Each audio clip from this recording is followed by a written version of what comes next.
When you have fulfilled your Svadharma, you go into the Vanaprastha stage. Now, anciently that meant that you actually did go out into the forest, and you became, of all things, it's called a Shramana in Sanskrit. Sramana. And it is thought that that is the word shaman.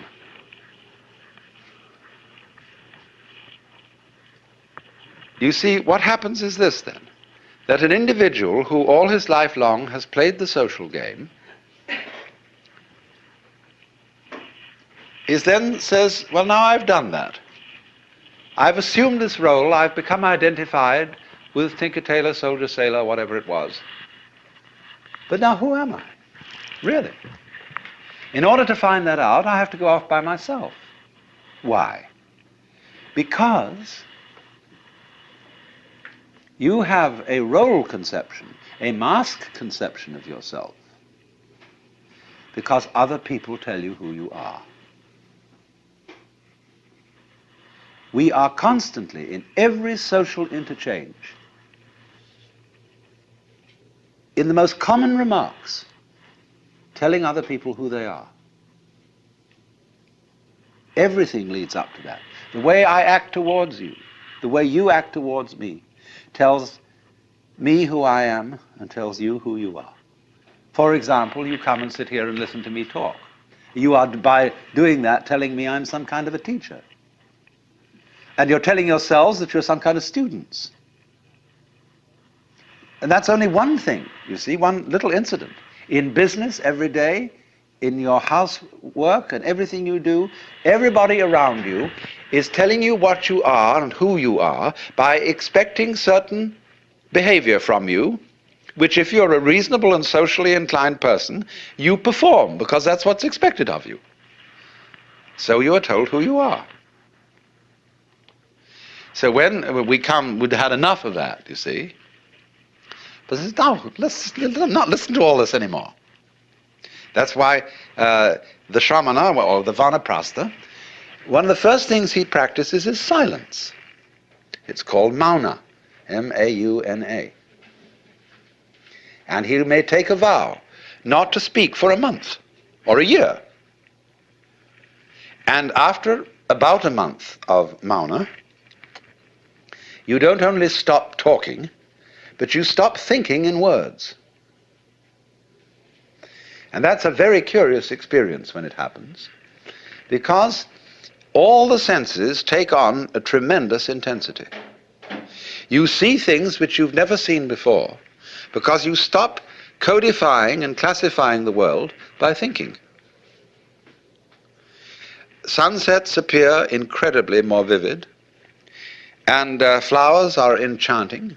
The whole world comes alive to the Mauni. The only danger is this: the Mauni has to be careful, because he loses all moral discrimination. In other words, if the Mauni gets involved in a riot, he joins the riot, because that's just the way things are going, you see. And so he has to be careful.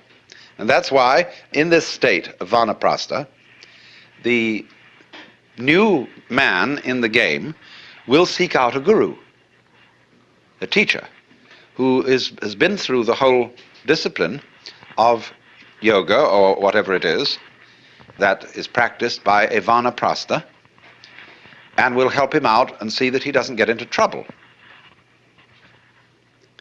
That's why a guru, when he accepts a student, is always said to become responsible for that individual's karma. Karma, you know, means activity, and also the results of activity. So you see what's happened.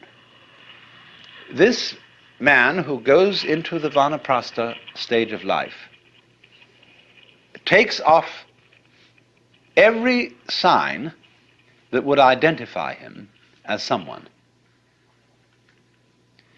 He does away with his name.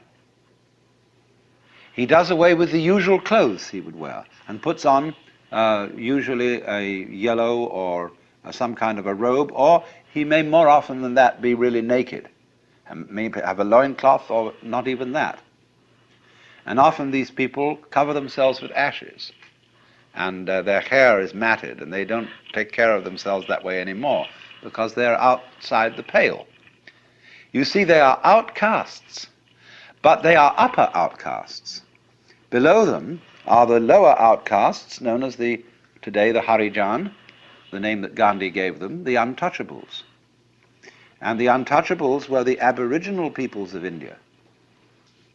When the Aryan invasion occurred, at a rather vague date, but shortly after 2000 BC, the Aryans formed these castes, and the people who were originally in the land, like the Indians here, were considered to be outcasts. They were beyond the pale. So you have here a marvelous microcosm.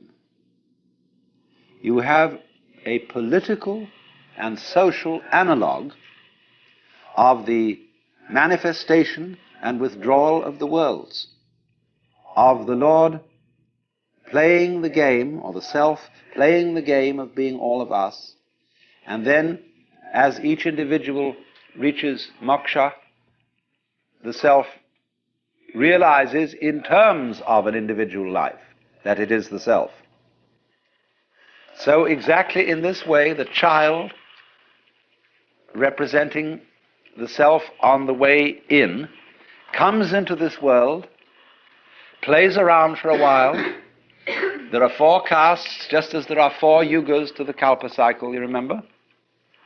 And then out it goes, back to the forest. We would say back to nature. But you see, the outgoing stage of vanaprastha is a much higher state in the course of evolution than the hunting society person who is primitive. He isn't simply going back to where he came from. He's spiraled. He's come round to an equivalent position, but at a higher level. And what he has gained in the interim is self-awareness. I mean that too in the ordinary sense when we speak of self-consciousness. See, it's not much fun to be happy and not know it. We need a certain resonance. Self-consciousness is an echo in our heads, an echo of what we do, but wouldn't be aware of doing it if there wasn't an echo. When you see yourself in a mirror, that mirror is a visual echo of your face. And that's why in a room such as this, it's a very comfortable room for me to talk in, because it has resonance. And so self-consciousness is neurological resonance. Now you know how troublesome resonance can get if it's not properly worked out. You can get echoes that just won't stop. So you go into a great cave somewhere and you say, "Hi!" It says, "Hi, hi, hi, hi, hi, hi, hi, hi, hi, hi, hi, hi, hi, hi, hi, hi," all off in the distance. See? That's very confusing. Now that's the sort of snarl that self-consciousness can get into, and we call it anxiety. When I keep thinking, did I do the right thing? In the course of some performance, if I'm constantly aware of myself in a kind of anxious, critical way, my resonance becomes too high, and so I get confused and jittery. But if you learn that self-consciousness has limits, that self-awareness cannot possibly enable you to be free of making mistakes. You can learn to be spontaneous in spite of being self-aware, and enjoy the echo. So what happens, that having developed self-consciousness through education, through work with other people, having developed all the disciplines of the culture, the vanaprastha then becomes again as a child. But then, you see, he has what Freud says the child has from the beginning. Freud called it the oceanic feeling. And the oceanic feeling is the sensation of being one with the universe. The Vanaprastha gets that back. But it's not a child's oceanic feeling, it's an adult's oceanic feeling, something which the psychoanalysts don't discuss. Because, according to them, all oceanic feelings are regressive. But there is a mature oceanic feeling, as contrasted with the immature oceanic feeling of the child, which is as different as the oak is from the acorn. And so you can have this sensation, you see, of total unity with the cosmos, of the, shall I call it, expansion to infinity or contraction to infinity of your identity, without forgetting society's game rules with regard to you. In other words, it doesn't mean that you forget your address, telephone number, social security number, and the name you were given. You remember all that. And you can play that game when necessary. But you know it's a game. So, there is no way, as a matter of fact, of escaping from playing these games. And the only thing is that when you find out, you see, that you are thoroughly selfish, you inquire, what is the self that I love? What is this thing that I'm so interested in advancing and in protecting? And you look very closely into what you feel when you think you feel yourself. And you know what you find out? That yourself is everything that you thought was someone else, or something else. You have no knowledge of yourself, you see, except in relation to others. Self and other are as inseparable as back and front. There is no knowledge of self without the knowledge of otherness. There is no knowledge of the voluntary without the knowledge of the involuntary, of can without can't. So they go together. And that going together of self and other is non-duality. That's Advaita. That is the self with a capital S. So through self, one finds deliverance from self.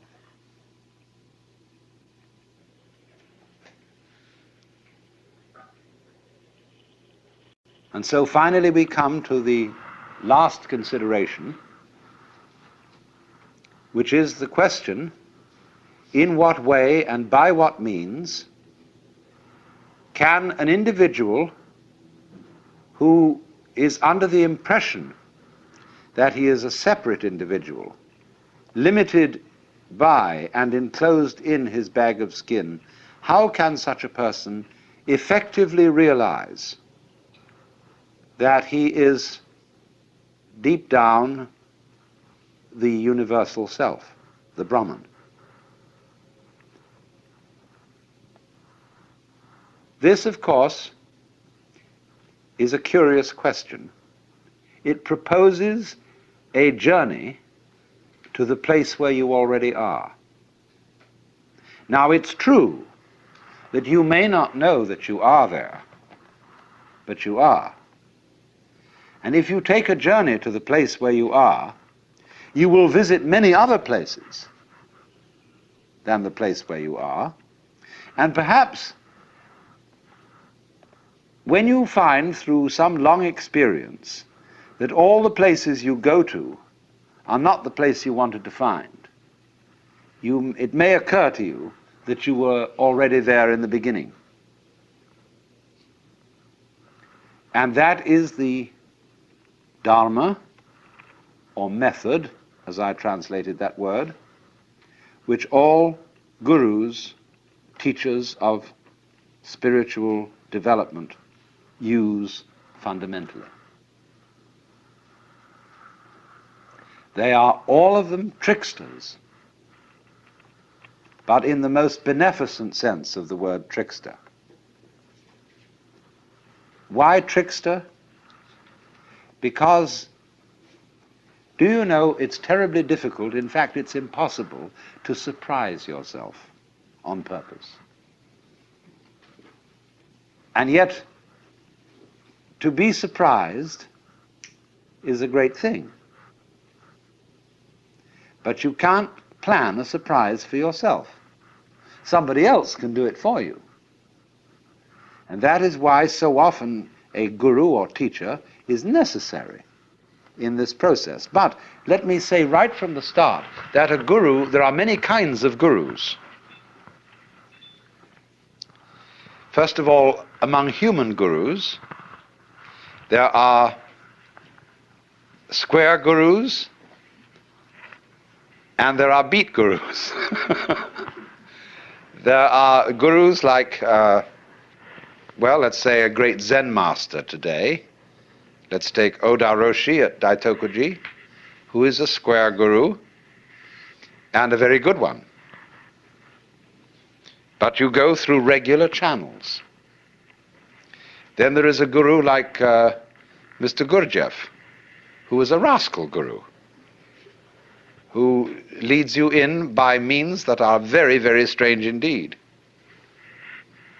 Then there are gurus that are not people.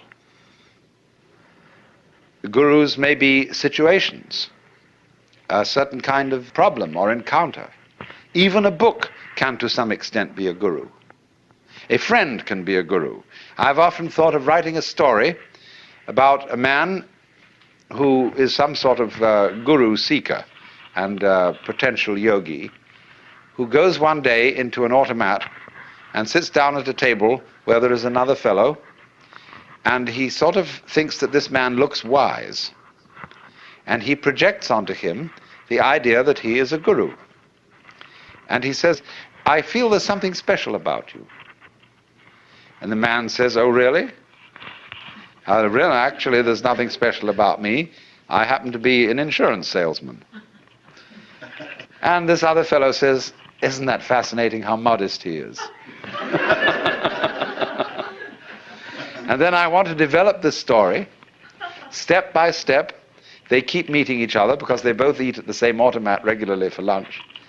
And although the fellow really is an insurance salesman and doesn't know a thing about these things, it in the end results in the enlightenment of the person who projected this image upon him.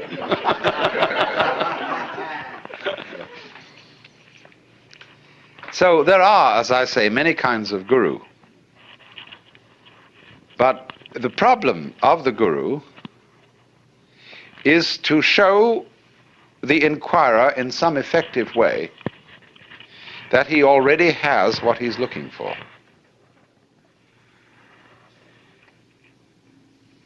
Now, in Hindu traditions, the realization of who you really are is called basically sadhana. And sadhana means the discipline, the way of life that it's necessary to follow in order to escape from the illusion that you are merely an skin-encapsulated ego. And sadhana comprises yoga, from the root yug, which means to join.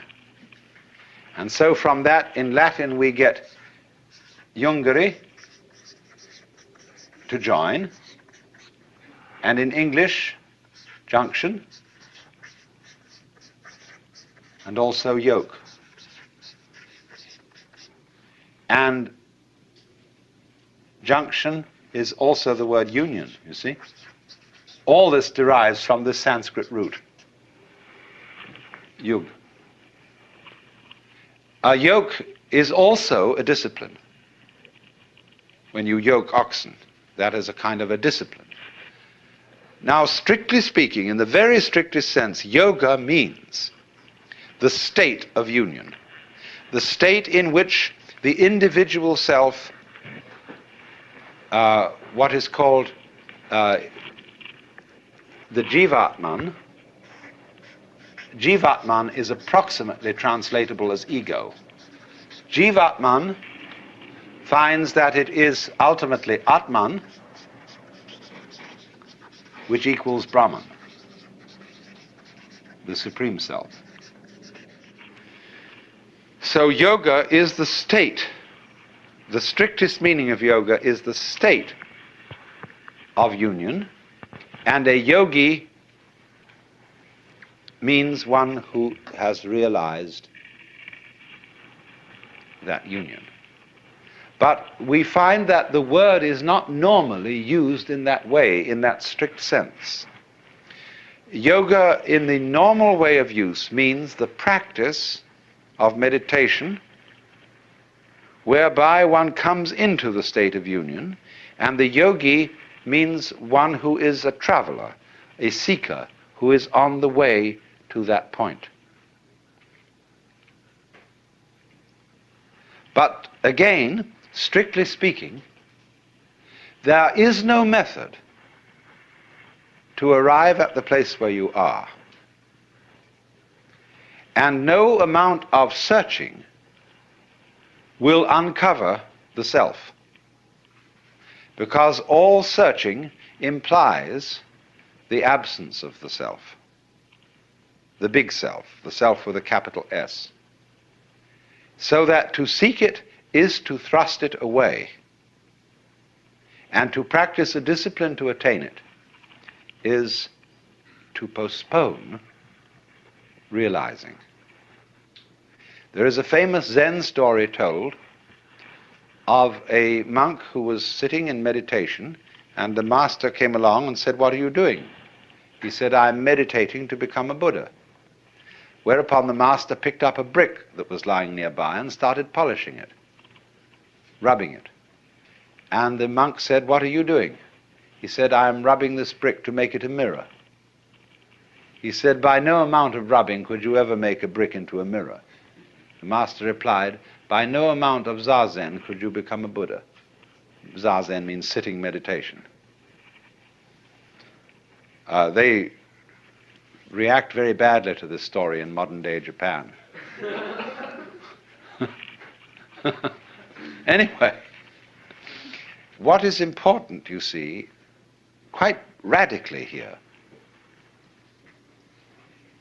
supposing that I say to you, each one of you is really the great self, the Brahman. And you say, well, all you've said up till now makes me fairly sympathetic to this intellectually, but I don't really feel it.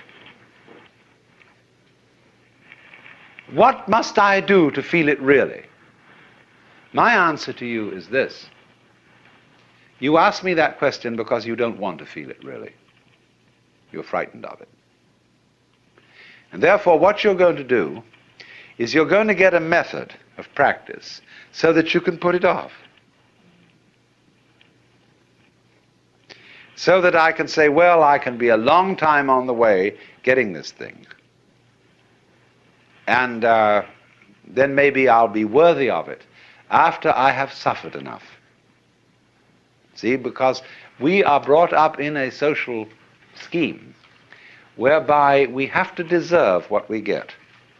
And the price that one pays for all good things is suffering. But all of that is precisely postponement, because one is afraid here and now to see it.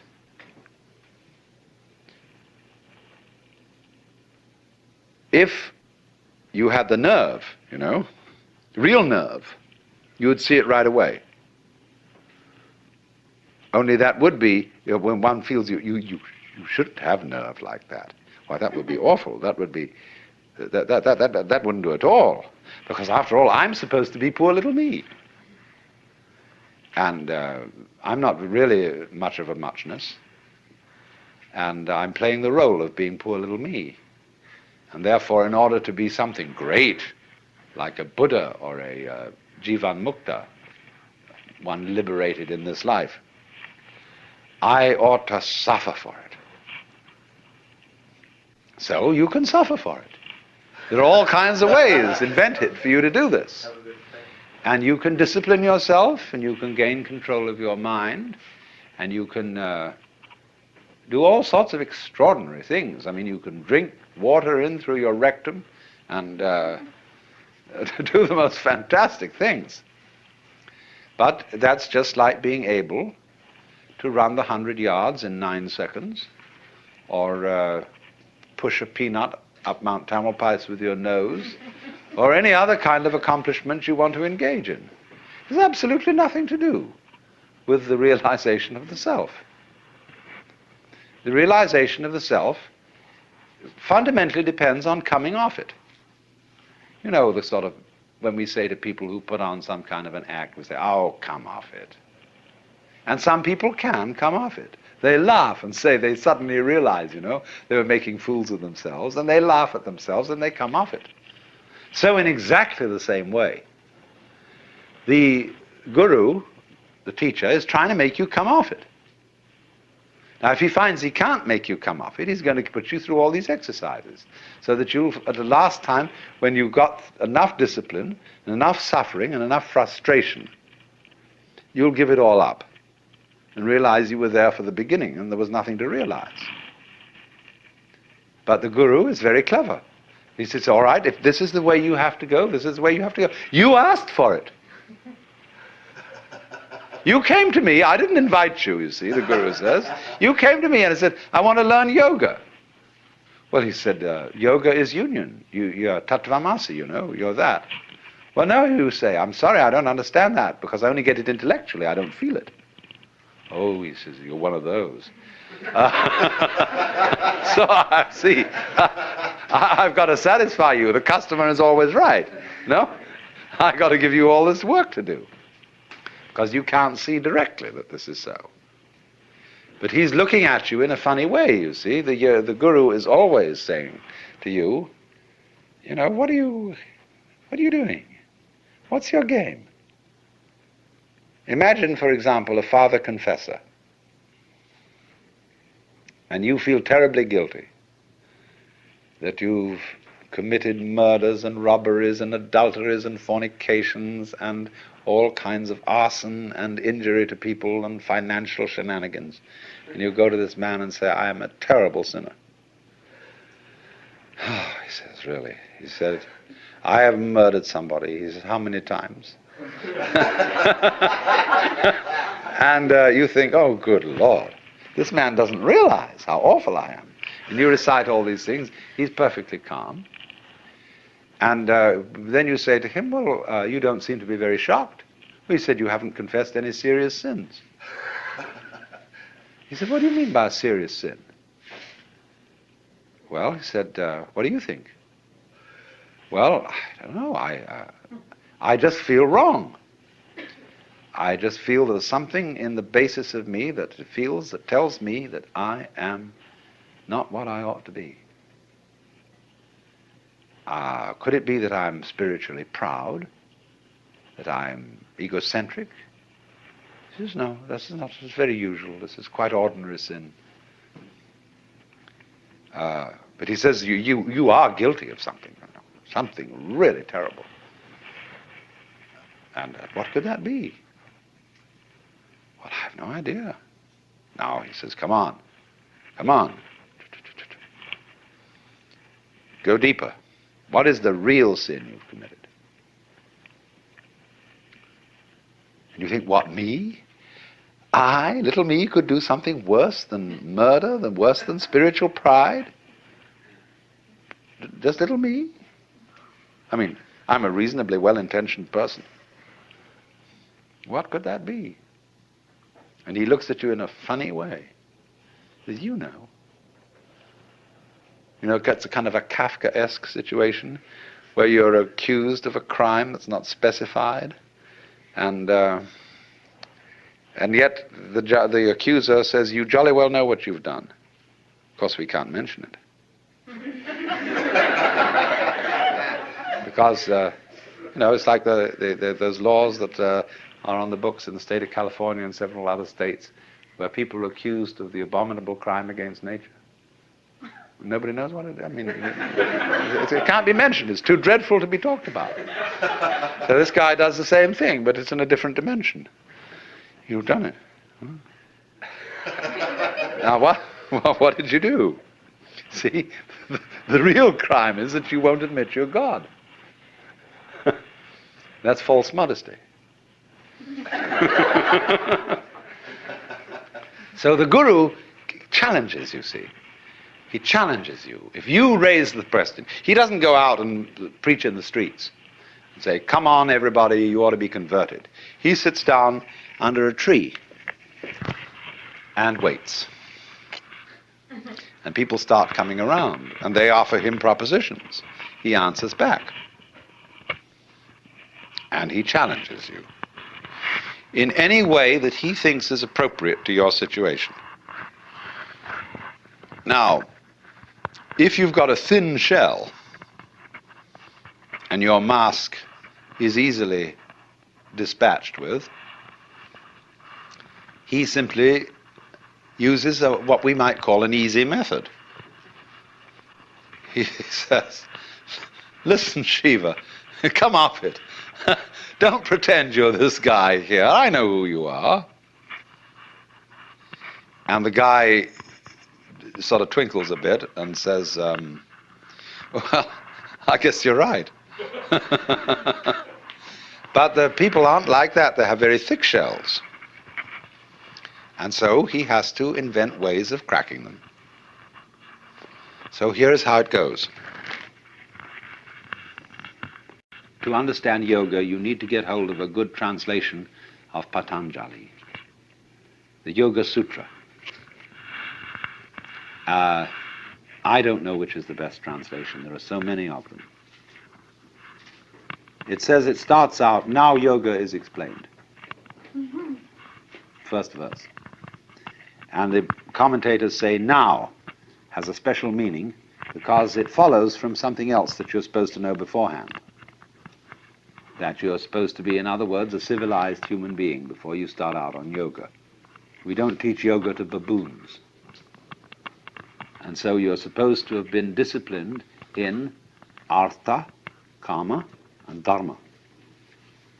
In politics, sensuality, and dharma, justice. And then you can start yoga. Then the next verse is yogas chitta vritti nirodha, which means yoga is the cessation of revolutions of the mind. In other words, you can interpret that at many levels. Chitta meaning consciousness, like a pool, like water, like a reflecting pool. If there are waves on that, it doesn't reflect, it breaks up all the reflections. So stop the waves on the mind and it will reflect reality clearly. Get a perfectly calm mind. That's one meaning of it. Or another meaning of it is stop thinking. Eliminate all contents from the mind, all thoughts, all feelings, all sensations, everything. How will you do that? Well, it goes on to say you do it by certain steps. First of all, pranayama, which means the control of the breath. Pratyahara, which means preliminary concentration. Dharana, a more intense form of concentration. Dhyana, which is the same, dhyana is Sanskrit for Zen, and that means profound union between subject and object, and finally samadhi, which is way out. Now what's happening here? Control your mind. First of all, by breathing. Breathing is a very strange thing because breathing can be viewed both as an involuntary and as a voluntary action. You can feel I breathe, and yet you can feel it breathes me.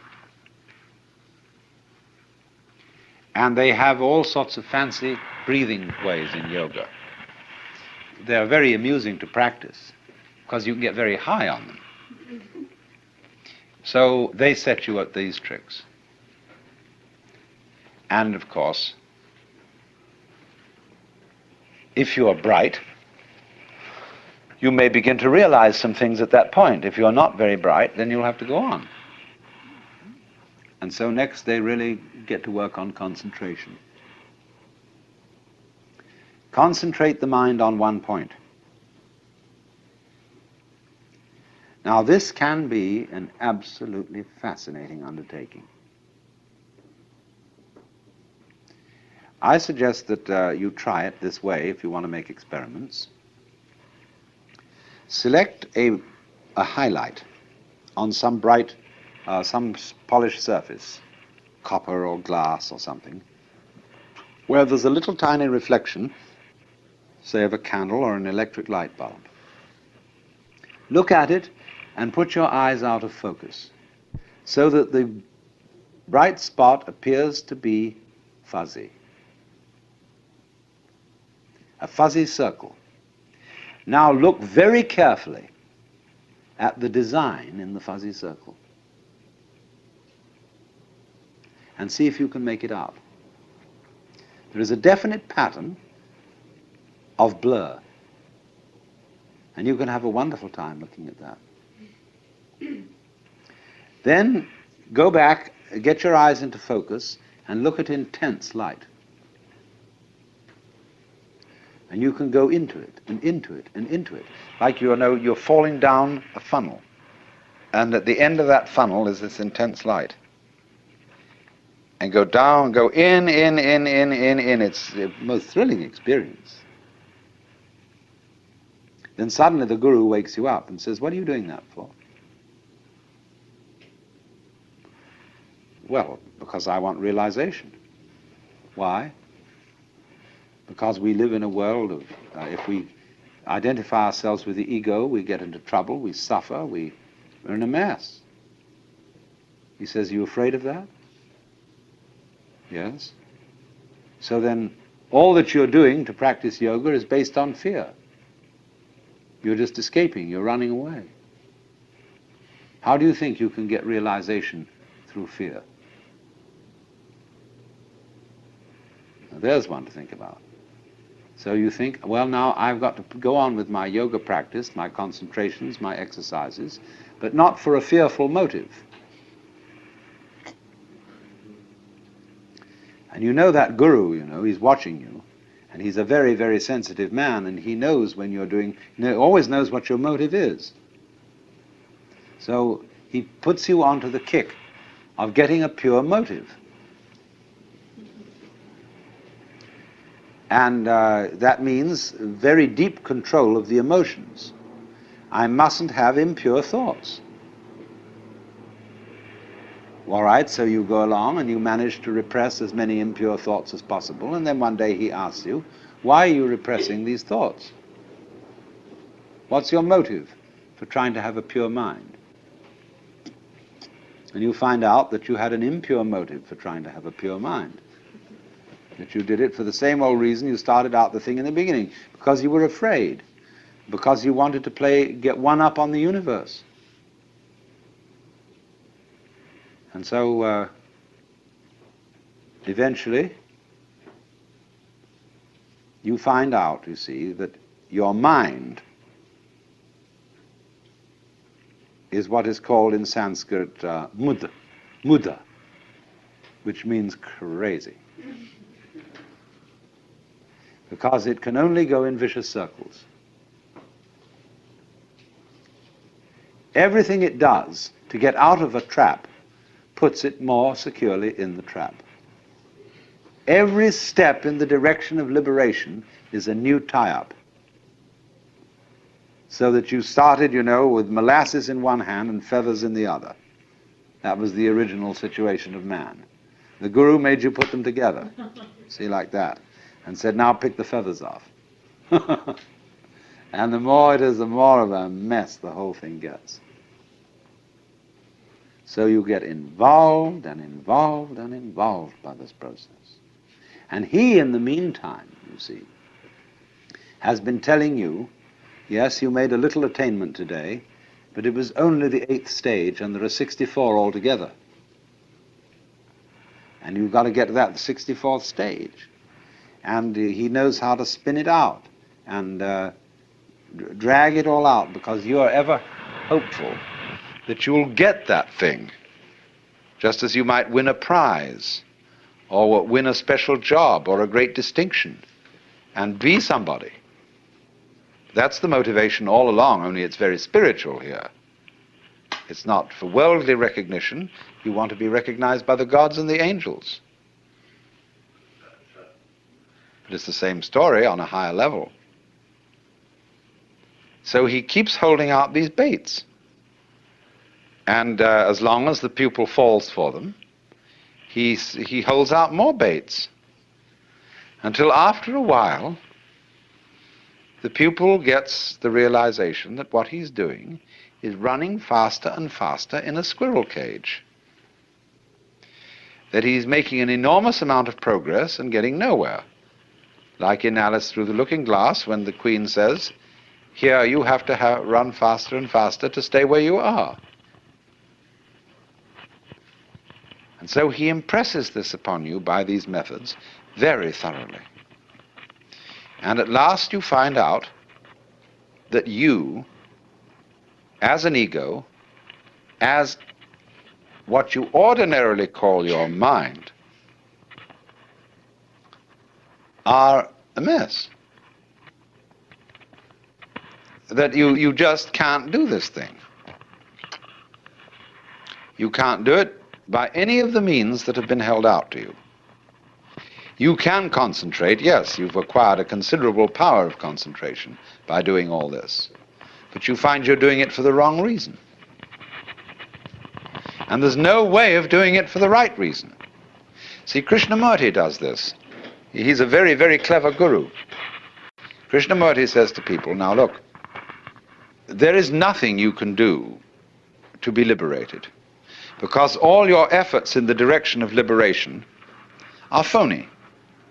They are based on your desire to boost and continue your ego, and that will never lead to liberation. All you can do, he says, is to be aware of yourself as you are, without judgment. See what is. But then, if you can do that, you have no further problem. But if you try to do it, you're in the same mess all over again. Gurdjieff played the same game in a different way. He said, the most important thing is self-remembering. Always at every moment be aware of what you're doing. Watch yourself constantly and never, never be absent-minded. So all day, when you know you pick up the piece of paper, you realize, I'm picking up this piece of paper. And I'm opening it inside, and so on. And I know I'm doing it this way, so I'm not asleep. Ordinary people, you know, pick up a piece of paper. In this way, we're really picking up the piece of paper. And so all these people are doing this, you know, watching all the time. Now, where do they land up? I've told this story millions of times, really. Excuse me, but it's very important. When they teach you in Japanese Zen how to use a sword, the first thing that the teacher says to the student is, now, if you're going to be a good soldier, you've got to be alert constantly, because you never know where the attack's going to come from. Now, you know what happens to you when you try to be on the alert. You think about being alert, and then you're a hopeless prey to the enemy, because you're not alert. You're thinking about being alert.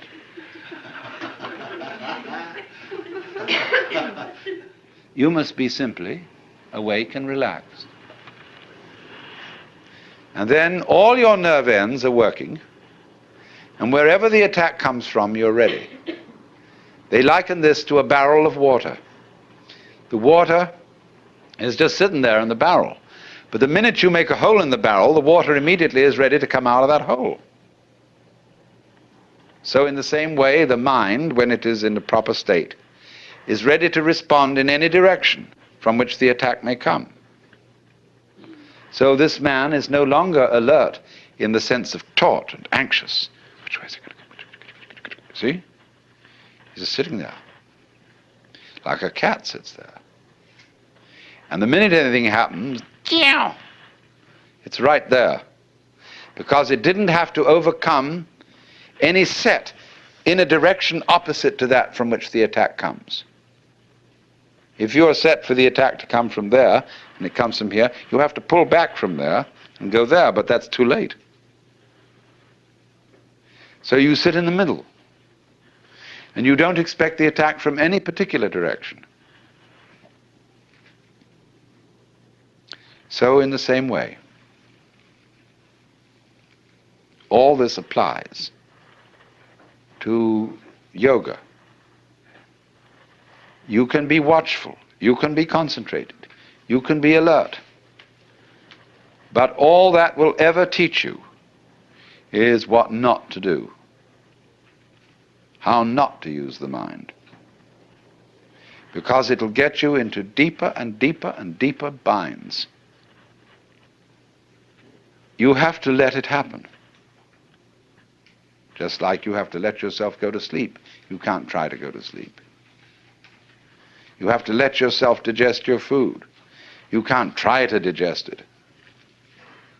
And so in the same way, you have to let yourself wake up. Become liberated. And when you find out, you see, that there isn't any way of forcing it, that for most people is the only way of getting them to stop forcing it.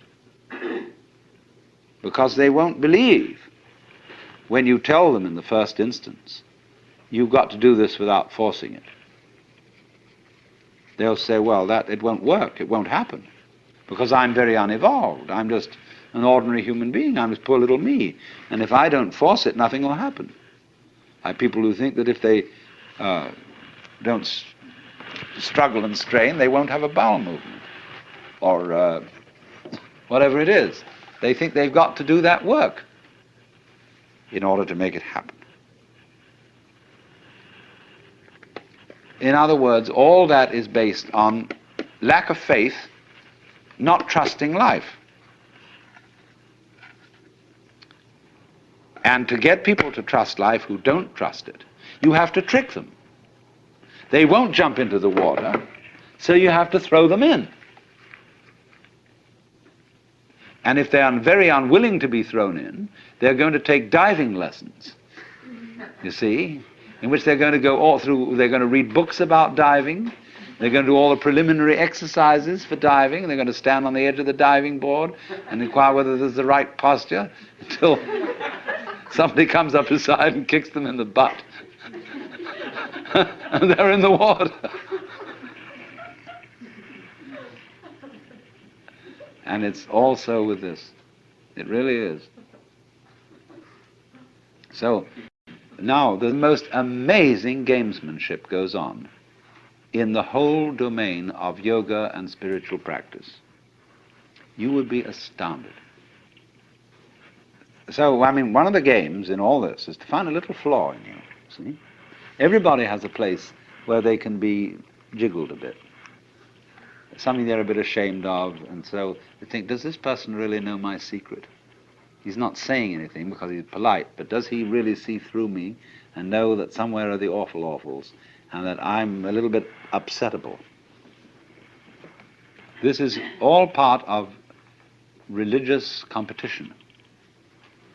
If you go to the Roman Catholics and you've studied, you've been psychoanalyzed, you see, they'll say, well, that's fine, but of course it's not nearly enough. I mean, that's all very well so far as it goes, but Or if you're a Roman Catholic and you go to a Buddhist outfit that's on a missionary basis, they'll say, yes, of course, through your Catholicism, you've learnt some of the basic virtues, but of course, Catholicism doesn't go anywhere near the heart of things, in that it doesn't have an elaborate system of meditation like we have.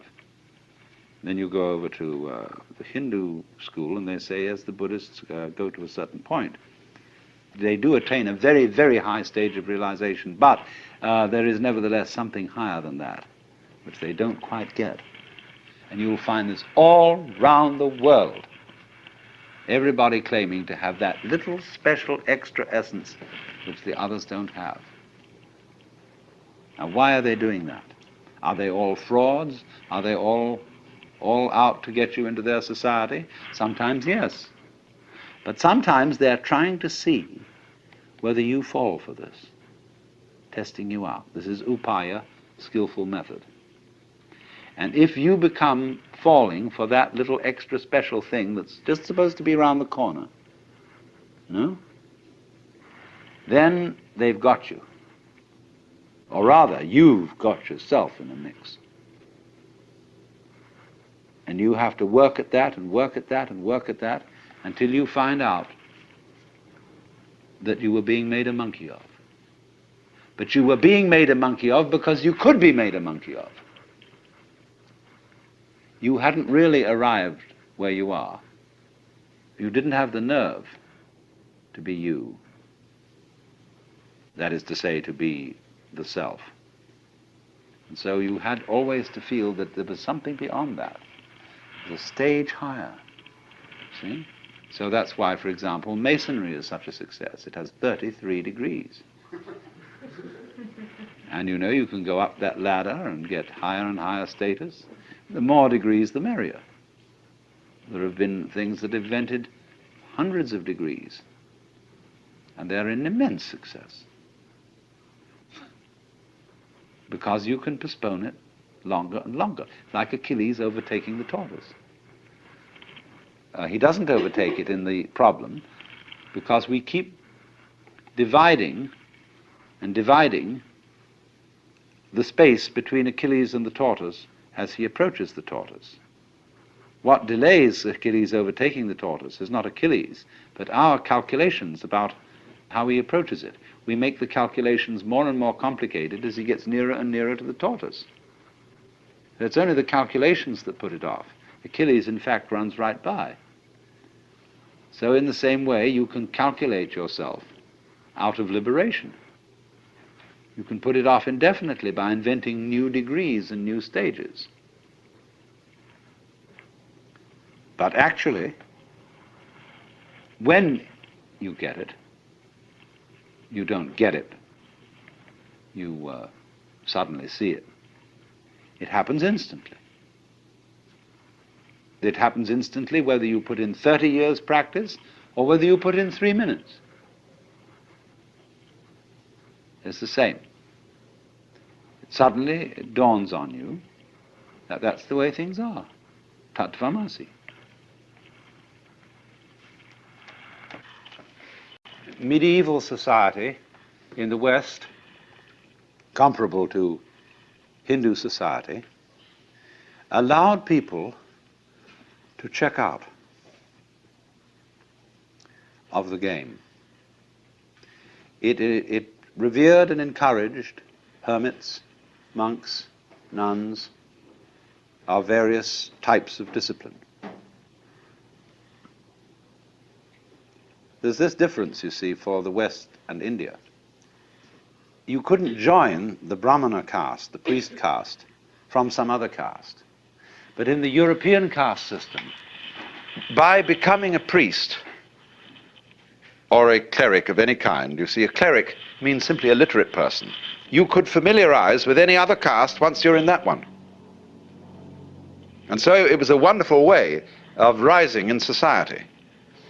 You could, from being a serf, go to being a priest, to being an archbishop, and consort with the nobility. It was the only way open to cross castes, you see. And because they were the literate people, It was through literacy and through universities founded by clerics that our caste system began to break. And we got the idea of choosing your own vocation and not simply following what your parents did.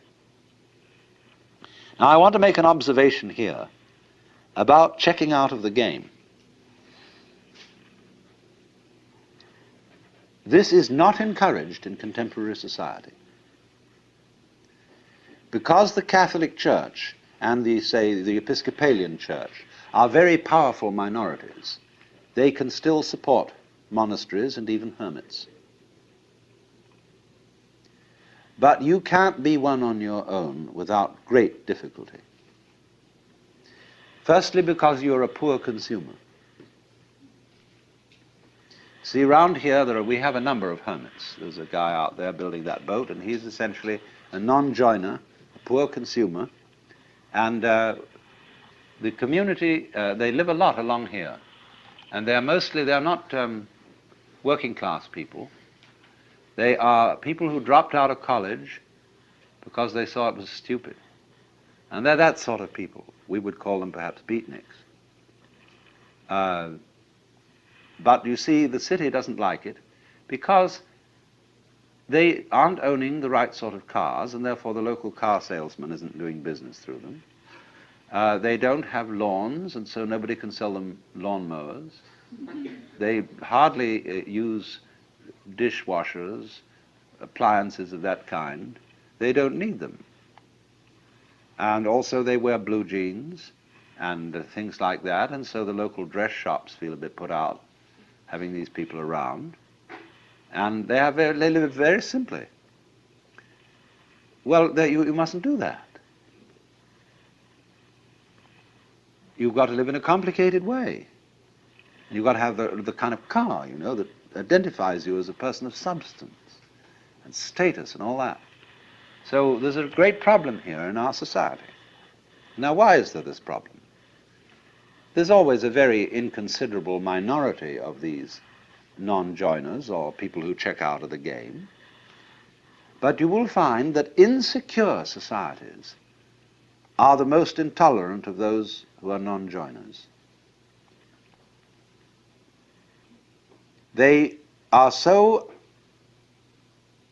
unsure of the validity of their game rules that they say everyone must play.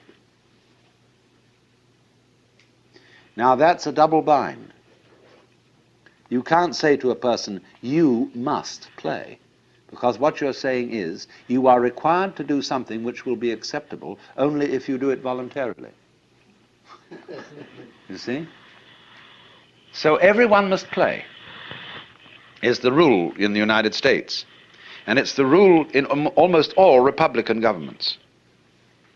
I mean Republican in the sense of democratic. Because they're very uneasy. Because everybody is responsible. You mean you may try not to be and avoid it and say, oh, let the senators take care of it or the president. But theoretically, everyone's responsible. Now that's terrifying. See, it's all right when you know what's right. There is an aristocracy, there is the clergy, and they know what should be done, and they're used to ruling, you see. But now it's in your hands. You say, well, what are we going to do? Well, I think this way, and you think that way, and he thinks the other way. And so we're all unsettled. And therefore, we become more and more conformist. Individualism, rugged individualism, always leads to conformism, because people get scared. And so they herd together, and compounded with industrial society, mass production, etc. They all wear the same clothes, and they're sensible clothes that don't show the dirt too much. And we get duller and drabber, and with the exception of the Californian Revolution.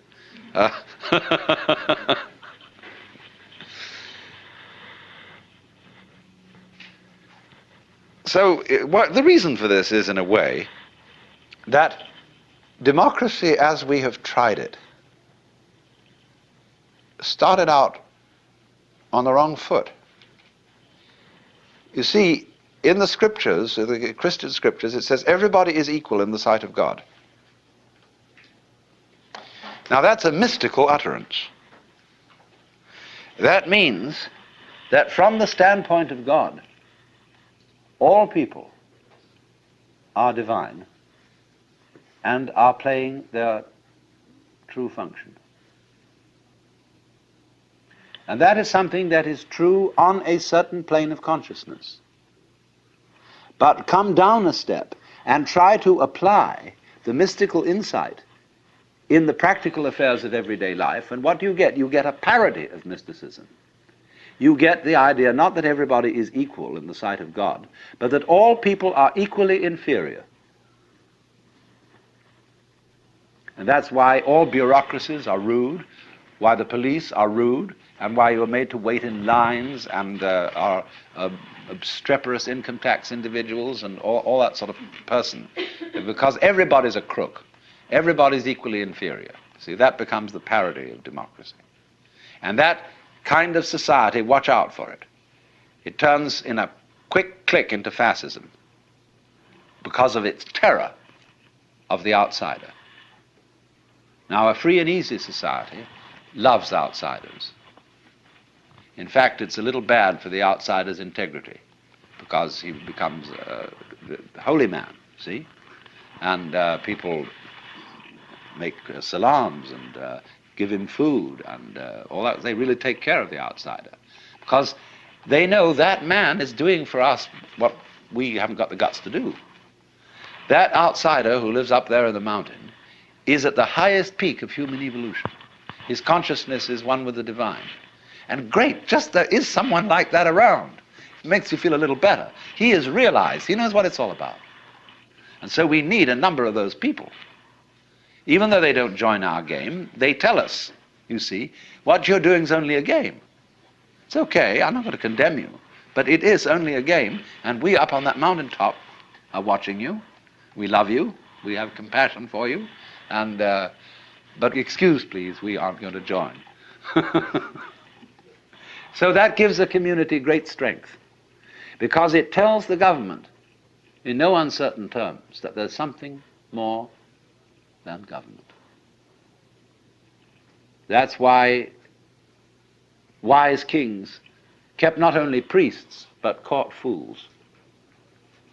The court fool is much more effective than the priest, to remind the king that after all he's human. And you know how in Richard II, where the fool is called the antic, the king says, "Within the hollow crown that rounds the mortal temples of a king keeps death his watch." And there the antic sits, scoffing at his state and grinning at his pomp, allowing him a little time to monarchize, be feared, and kill with looks. And then at last comes death, and with a pin bores through his castle wall, and farewell, king. See, always this reminder of the priest or of the antic to the royalty, to the government. You are going to die. You are mortal. Don't give yourself airs and graces as if you were a god. As king, you are only a representative of God. And there is a force, there are domains way, way beyond yours and way, way higher. But it's very difficult for a republican government to realize that, because it's insecure. And therefore, in our present world, you cannot abandon nationality without the greatest difficulty. People who try to abandon nationality get constantly deported from one place to another. You must belong to this thing, as Thoreau put it. However far into the forests you may go, men will pursue you and compel you to belong to their desperate company of oddfellows.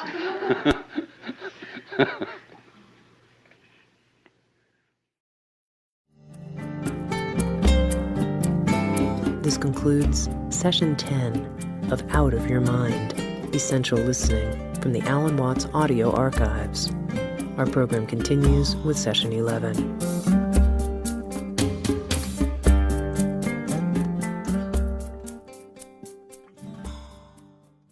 I started out yesterday to discuss what the self means in Hindu philosophy, the principle tat tvam asi, that art thou, meaning that the self is the basis of all being.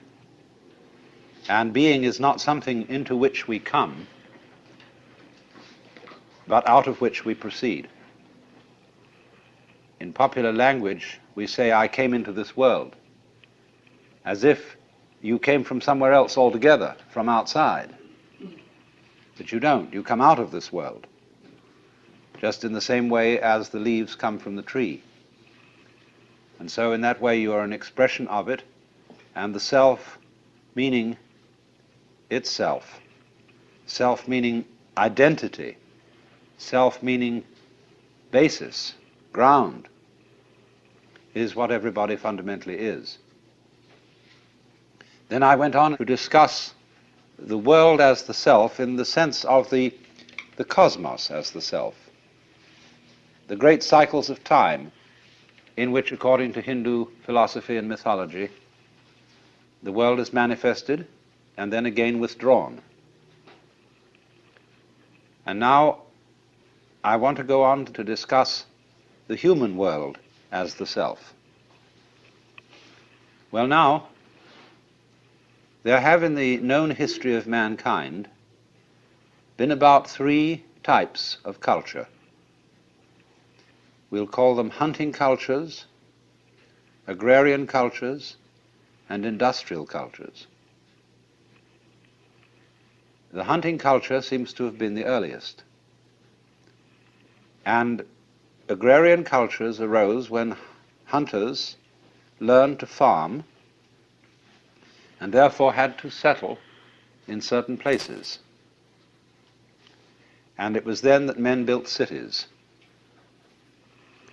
And when we pass from the hunting to the agrarian culture, we notice 2 very important changes occur. In the hunting culture, every man is expert in the whole culture. That's because he spends a good deal of time alone in the forests or on the hills. And so he has to know how to make clothes, how to cook, how to build, how to fight, ride, and all those things. But as soon as people become settled in cities, we get a division of labor. Because it's obviously more practical when you're all living together for some people to specialize in some things and some in others. The other important difference is the difference of religion between the hunting culture and the agrarian culture. The religious man of the hunting culture is generally known as a shaman, S-A-H-A-M-A-N. And a shaman is a kind of weird individual, and I mean weird in the ancient sense of the word, not queer, but weird in the sense of magic. Because he is a person of a peculiar type of sensitivity who finds initiation into the shaman role by going off by himself for a long time into the depths of the forests or the heights of the mountains.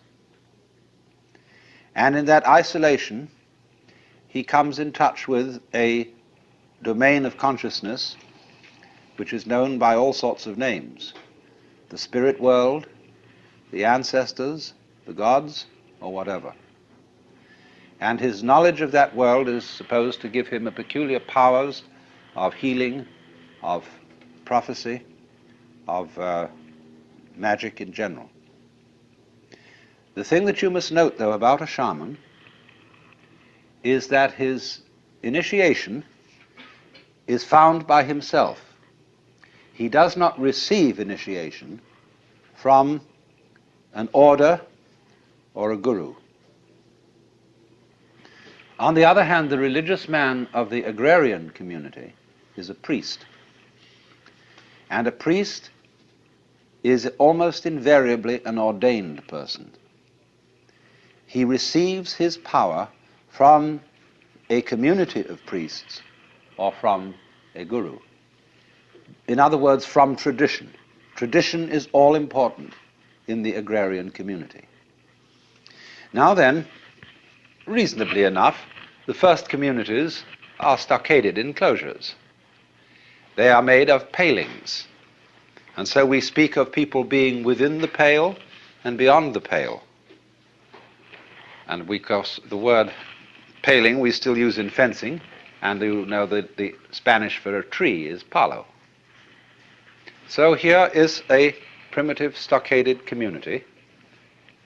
And as often as not, this community will settle at a crossroads for obvious reasons. Where roads cross, that's where people meet. And so it's liable to have 4 gates and these crossing main streets. And that immediately establishes 4 divisions of the city. And so oddly enough, in Hindu society, there are 4 castes based on the 4 fundamental divisions of labor. And number 1 is the caste of priests, and they're called Brahmana. Number 2 is the caste of warriors, and also rulers, and they're called Kshatriya. Number 3 is the caste of merchants and tradesmen, and they're called Vaishya. And number 4 are laborers, and they are called Shudra. So those are the 4 principal roles in the world of settled humanity. It's interesting, I said people settled in cities because they had to plant. And there are many legends to the effect that what they were mostly concerned with planting were grapes for wine, and they cultivated vineyards. And it's said of Noah that after the flood in the Bible, the first thing he did was to plant a vineyard. He knew which side was up. So now, then those are the roles.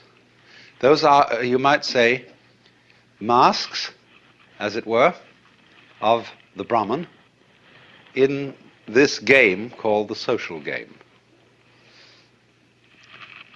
Now then, when you enter society, you are born into a caste. And this is very understandable in a community where you don't have a generalized system of education.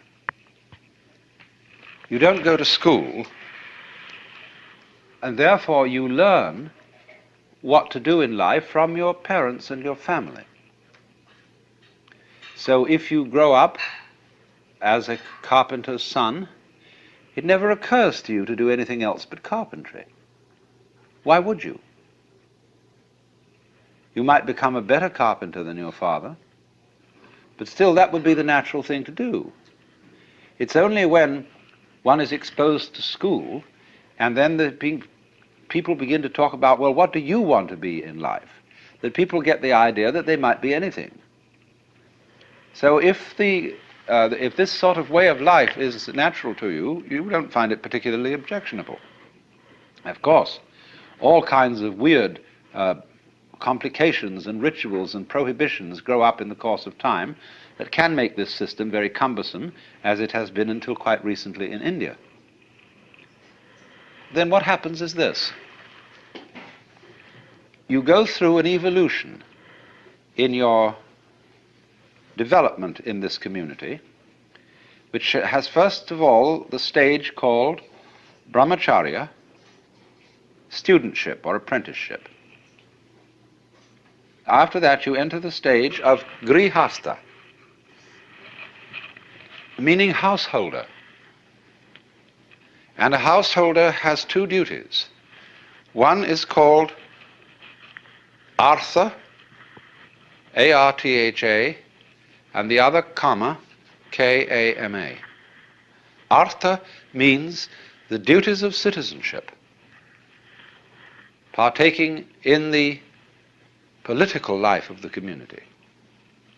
Kama, K-A-M-A, means the cultivation of the senses, of aesthetic and sensual beauty. And therefore Kama includes the art of love, the arts of beautification, of dress, of cooking, and all that kind of thing. So that the Kama Sutra is the scripture about love. Kama, in a sense, means passion, and is the great Hindu manual of how to behave sexually. It's a book that every child ought to read on gaining puberty, so that he would get some sense of how to make love without being a mere baboon. Then there is also the Artha Shastra, and that is the scripture about rulers and the way of the Kshatriya caste. Now, so you've got these stages now. Brahmacharya, which is studentship, Artha and Kama, they go together, and they constitute the duties of grihastha, of a householder. Beyond that, there is the duty of dharma, D-H-A-R-M-A, and dharma has many, many meanings in Sanskrit. It can mean something like law or justice. Could even mean slightly righteousness, but not as we have come to understand that word in common speech today. Perhaps rightness would be better than righteousness. But dharma has a primary meaning of method. So when we speak of the dharma of the Buddha's doctrine, it is the Buddha's method, not law. So a citizen also has to conform to dharma, and that is to say, to ritual and ethical and moral game rules for the community. But now, when in the course of time he has established his household, he has taught his oldest son to take over the governorship of the household, the father, or for that matter, mother, may enter into a new stage of life altogether, which is not grihastha, but is called vanaprastha, and that means forest dweller, as distinct from householder. Now you see what's happened. We've gone full cycle. We came out of the forest as a hunter, we settled in a community, and indulged in what is called in Sanskrit loka sangraha. Sangraha means upholding, loka, the world. Upholding the world game. And that is everybody's dharma or duty. Dharma can also be translated duty. And svadharma, S-V-A in front of dharma, means your own duty, or better, your own function, which we would translate into English as vocation. So everybody's caste work is his svadharma, and of course these castes are subdivided into various other kinds of specialization.